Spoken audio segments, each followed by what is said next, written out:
¿Pensaste que los dos feriados te iban a dar un respiro? El mercado no se toma vacaciones. Mientras Argentina descansaba, Wall Street nos marcaba la cancha y el miércoles la apertura fue una verdadera olla a presión. Tuvimos una mague de calma, una compresión técnica del riesgo país a 583 puntos. Pero el viernes la realidad nos pegó un cachetazo. El MEP saltó un 2%, el riesgo país volvió a los 615 y el contado con liqui sigue mirando de cerca los 1500. En el video de hoy vamos a analizar por qué el rebote de mitad de semana fue solo un espejismo y qué sectores están avisando que abril viene sin anestesia. Quédate, porque en el mercado argentino, si no lees la jugada 3 pases antes, el viernes te clavan el gol de contra y no hay VAR que te salve. En Vértice Económico, hoy ajustamos el esquema táctico para que no te lleven puesto apenas empiece el segundo tiempo. Bienvenidos a un nuevo reporte semanal. El domingo pasado trazamos una hoja de ruta para este sprint de solo 3 ruedas. Advertimos sobre el efecto espejo de Nueva York y dijimos que no era semana para cazar ofertas, sino para mirar desde la tribuna. Cumplimos los hitos. 1. El CCL testeó la zona alta hasta los 1490 sin romper los 1500. 2. El riesgo país perforó los 600 momentáneamente, pero no logró hacer base. 3. La volatilidad se multiplicó por 2, tal como proyectamos. Vamos a ver los números que dejó este cierre de marzo a 2 ruedas de comenzar abril. La semana arrancó con los dólares en corrección el miércoles, pero el viernes reapareció la demanda. El MEP saltó un 2,03% para cerrar en 1429, mientras que el contado con liqui terminó en 1474. La brecha externa con el mayorista se mantiene tensa en el 6,6%. Que el dólar baje un feriado es una anécdota, que el MEP te rebote un 2% un viernes es una tendencia. El mercado nos avisó que el piso de los financieros es cada vez más alto. Si no aprovechaste la oferta del miércoles o el jueves, hoy ya estás pagando peaje.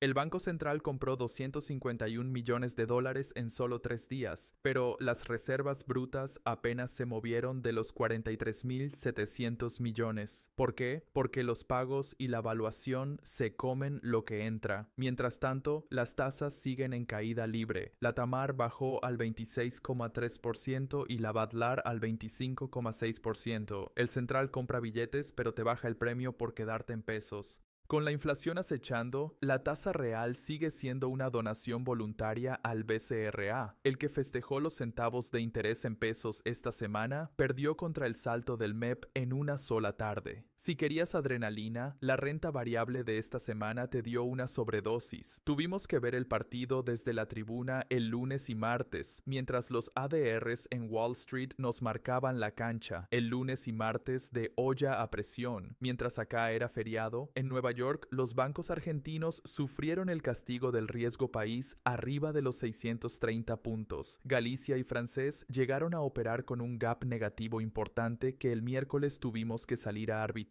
Fue un inicio de semana ciego para el inversor local, donde Wall Street dictó la sentencia antes de que nosotros pudiéramos tocar un solo botón. El miércoles abrimos con un rebote técnico del plus 2,9% en dólares respecto al cierre del viernes anterior, impulsado por una compresión momentánea del spread soberano. Parecía que el mercado quería salir jugando desde el fondo, pero el jueves la nafta se terminó. Vimos una toma de ganancias generalizada con los bancos, Superviel 4,4%, avisando que la recuperación no tenía cimientos sólidos. El viernes fue el día clave. Mientras todo el panel financiero se teñía de rojo sangre por el rebote del riesgo país a 615 PB, ocurrió algo inusual, el desacople de YPF. El driver, las noticias que llegaron desde los tribunales internacionales sobre el fallo por la expropiación le dieron al mercado el catalizador que buscaba. El resultado, YPF voló un plante 5,4% en una sola rueda, arrastrando a TXR plante 5,3% y Come plants 4,1%. El Merval en dólares cerró en 1890. Aunque subió en pesos por el salto del MEP, la realidad es que el mercado está partido. Los bancos operan por riesgo país, miedo, mientras que las energéticas operan por fundamentos y fallos judiciales, valor, Hoy el Merval es una selección con un solo delantero. Si YPF no mete el gol con el fallo judicial, el equipo no gana. Festejar una suba en pesos mientras los bancos se hunden un 4% y el riesgo país vuelve a los 615 puntos es de amateur. Si compraste bancos el miércoles pensando que el feriado había limpiado el mercado, hoy estás jugando el repechaje y le pagas la cancha a los campeones que salieron a tiempo. Para que el equity argentino sea una inversión y no una timba de tribunales, necesitamos que el resto del equipo salga del vestuario. Mientras tanto, YPF es el único que mantiene el resultado en pie. Riesgo país. La montaña rusa de los 600 fue el termómetro de la semana. Pasamos de 633 a 583 el jueves, para rebotar fuerte el viernes a 615 pb, una volatilidad extrema que refleja que el mercado internacional no está convencido. El riesgo país es el colesterol del mercado. Bajó un poquito el jueves porque hiciste dieta, pero el viernes te comiste el asado y volvió a subir.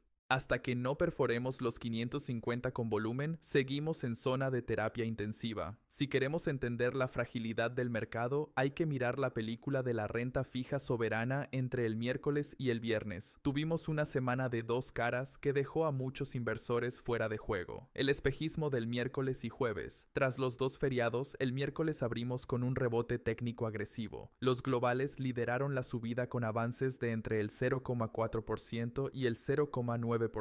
Destacándose el GD41, mientras el riesgo país comprimía hacia los 595 pb. El jueves la tendencia de compresión siguió y el spread tocó un mínimo semanal de 583 puntos. En ese momento parecía que los bonares, ley local, encontraban un piso, con el AO27 rebotando un 0,3% y el AL30 manteniéndose estable. Sin embargo, el viernes la realidad internacional y la presión cambiaria local terminaron con la fiesta.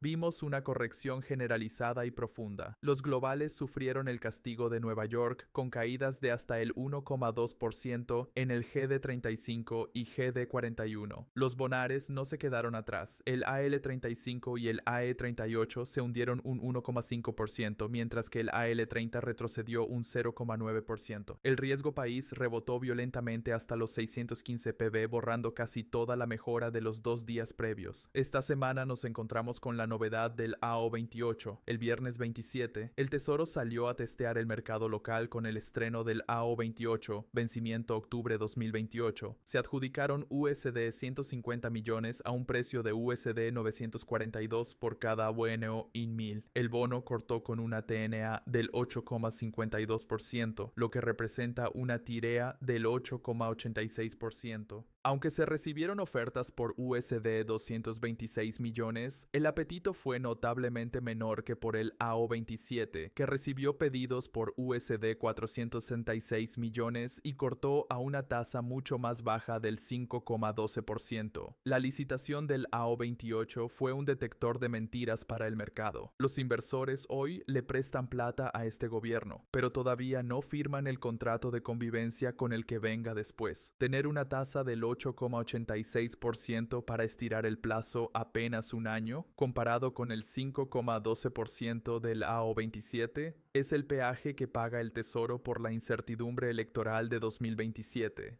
Los bonos argentinos hoy no son renta fija, son una encuesta política en tiempo real que se opera minuto a minuto. En el universo de los soberanos en pesos, vivimos la semana que marcó el fin de la paciencia. El mercado le soltó la mano a la tasa nominal y corrió desesperado a buscar cobertura inflacionaria. Vamos a ver cómo fue la jugada. Arrancamos la semana previa a los feriados con una curva SER extremadamente firme. Mientras el dólar amagaba con bajar, los inversores institucionales ya leían el dato de inflación del 2,9% y empezaron a posicionarse en el tramo medio y largo. El TX28 subió un 1,3% y el DICP un 1,6% en una sola rueda. Para el viernes 20, mientras los bonos en dólares se hundían, el QAP 1,2% volaba, demostrando que quien decide quedarse en pesos solo lo hace si tiene un seguro total contra la inflación a largo plazo. Tras los dos feriados, el miércoles abrimos con una dinámica mixta que mareó a varios.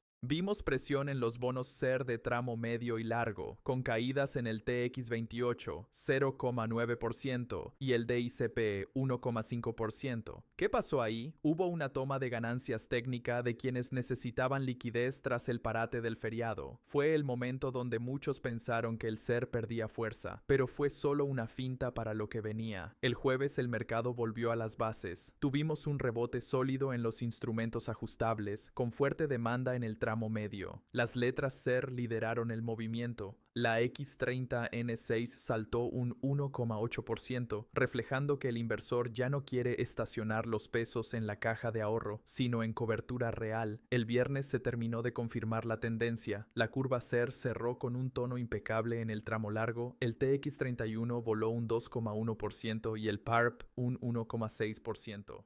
Pero atención a este dato de research. El Dollar Linked TZV26 se despertó con una suba del 1,5%. La lectura, el mercado empezó a dudar de la paz cambiaria y salió a buscar seguro doble, inflación y tipo de cambio. La tasa fija hoy es una trampa para los que escuchan el partido por radio. El viernes, mientras el TI30 caía un 1,4%, los que se quedaron comprados en pesos nominales vieron en HD cómo su billetera perdía potencia contra los precios y contra el dólar. El SER volvió a ser el rey de la defensa porque es el único que te mantiene el ritmo en una carrera donde la inflación ya te sacó una vuelta de ventaja. Si te quedaste en tasa fija esperando que los precios colapsen mágicamente mientras suben las tarifas, estás en offside. El que no tiene cobertura hoy está mirando cómo le clavan el gol en el último minuto mientras festeja que tiene más pesos en la cuenta. En Vértice te lo avisamos, en este esquema táctico, sin cobertura no hay paraíso. El instrumento estrella del Banco Central, el BOPREAL, nos dio esta semana una lección avanzada de manejo de carteras. No vimos una salida masiva del activo, pero sí una rotación quirúrgica para blindar la paridad ante el salto del riesgo país. Antes de los feriados, el mercado ya nos estaba avisando que venía un cambio de clima. Mientras los bonos soberanos caían, el flujo en BOPREAL se volvió extremadamente selectivo. Vimos bajas de hasta el 1,5% en las series D, BPD7C, mientras que los tramos cortos, BPI 26, empezaron a captar la liquidez de los que querían bajarle el volumen al riesgo de duration. No era desarme, era un reacomodamiento táctico. Tras el parate de los feriados, el miércoles el BOPREAL mostró su mejor cara defensiva. Los tramos cortos lideraron la recuperación. El BPI 26 saltó un 1,2% y el BPAC7 un 0,8%. La lectura, los institucionales buscaron refugio en las series con vencimiento más cercano para esquivar la volatilidad que Wall Street le estaba metiendo a la deuda argentina. Hacia el cierre de la semana, la curva se terminó de partir. El jueves tuvimos un rebote puntual en el BPOA7, el 1,6%, pero fue una finta. El viernes con el riesgo país de nuevo en 615 PB, las manos grandes soltaron el tramo medio. El BPOA7 se hundió un 2,0%, mientras que el tramo corto, el BPIB26, volvió a subir un 0,8%. El mercado ya no compra BOPREAL a ciegas. Hay una migración masiva hacia la serie 3, 2026, porque el inversor prefiere asegurar el cobro cercano antes que apostar a una compresión de tasas en 2027 o 2028. Hoy, la liquidez manda sobre el rendimiento. En el BOPREAL hoy se juega a dos toques, o rotas a tiempo o te quedas colgado en la duration. Si te quedaste quieto en la serie 1, 2027, mientras el flujo profesional se mudaba en masa al 2026 para asegurar la paridad, le regalaste tu rendimiento al mercado por no saber leer el esquema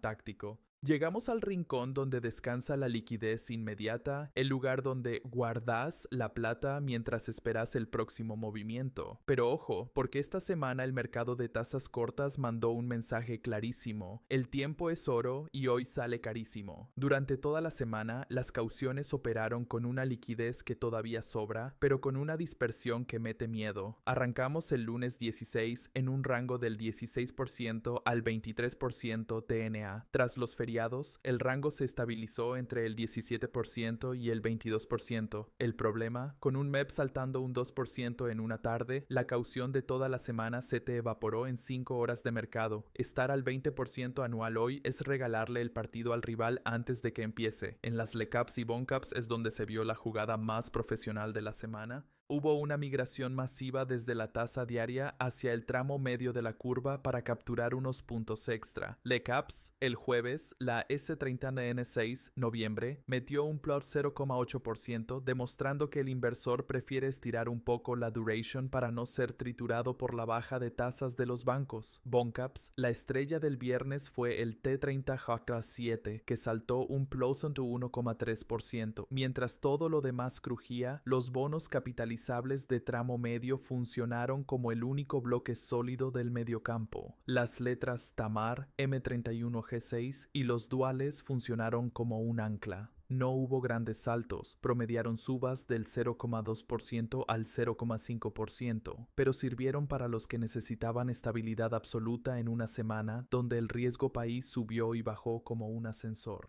Este es el dato que tenés que anotar. El viernes, los instrumentos de cobertura cambiaria D30A6 y D30S6 saltaron un 1,6%. ¿Qué nos dice esto? Que el mercado de pesos cortos ya no confía en la paz cambiaria y empezó a pagar por seguro contra devaluación. Estar parado en pesos a tasa fija hoy es como intentar ganarle un 1 contra 1 al Cuti Romero sin que te meta un planchazo en el intento. El viernes, el dólar te metió un sprint del 2,5% y te barrió la ganancia de 30 días de caución en un abrir y cerrar de ojos. Si seguís festejando los centavos de interés que te da la billetera virtual mientras el tipo de cambio vuela, estás jugando con 10 hombres y sin arquero. En este mercado, el que no se mueve rápido hacia la cobertura termina financiando movimiento de los que sí saben lo que vale su dinero. Movete o te sacan de la cancha por licuación. Entramos en el cierre de mes y el inicio de abril. Tomen nota de los 3 frentes de batalla. 1. El soporte de los 600 puntos básicos. Si el lunes el riesgo país no vuelve debajo de 600, los bonos van a buscar nuevos mínimos y el Merval va a testear los 1.700 puntos en dólares sin escalas. 2. La brecha del 7%. El contado con liqui cerró en 1.464. Si rompe los 1.500, el gobierno va a tener que elegir o quema bonos para frenarlo o convalida un nuevo escalón nominal para abril. 3. Migración al dólar linked. El viernes vimos el aviso en los TZV26 1,5%. Si el agro no liquida lo esperado, la cobertura cambiaría va a ser el activo estrella de la semana que viene. Seguimos en cobertura táctica. El tiempo de especular con la tasa fija terminó. Abril viene con aumentos de tarifas y presión estacional. Si tenés liquidez, busca instrumentos ajustables por SER o dólar linked. Marzo se termina y se confirma. No hubo red para los desprevenidos. Si valorás este nivel de detalle técnico y querés que sigamos desglosando la letra chica del mercado, dale like, suscríbete y seguinos en todas nuestras redes para tener al día toda la información de forma gratuita. Buenas inversiones y nos vemos en el próximo informe semanal.